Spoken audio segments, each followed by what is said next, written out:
জোর করে দখল করতে দিচ্ছি না, দেব না।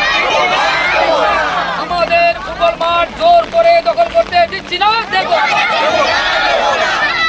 সমস্যা, আমাদের মাঠ দীর্ঘদিন আছে, ছোট ছোট বাচ্চা ছেলেরা এখানে খেলাধুলা করে, আমরাও খেলাধুলা করেছি।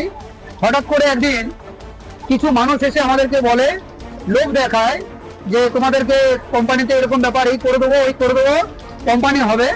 আমরা কিন্তু সাথে সাথে প্রতিবাদ জানাই যে আমাদের মাঠ বাদ দিয়ে কোম্পানি আমরা সমর্থন করছি, যদি কোম্পানি হয় আমরা কিন্তু কোম্পানির পক্ষে, কিন্তু সাথে সাথে আমাদের মাঠটাও খুব প্রয়োজন। আমরা সেদিনই বলি যে আমাদের মাঠ কিন্তু নেবেন না, জমি মালিকরা আমাদের মাঠ দীর্ঘদিন আমাদেরকে ছেড়ে দিয়ে গেছেন মৌখিকভাবে, এখনো সেই মাঠ ফাঁকা আছে, চারিদিকে গাছ বেষ্টিত জায়গা, কিন্তু সেই মাঠটি আমাদের এখনো ফাঁকা আছে এবং ছেলেরা খেলাধুলা করে। এখানে বিভিন্ন ধরনের টুর্নামেন্ট আয়োজিত হয় প্রতি বছরেই এবং খেলাধুলা করে চলেছে।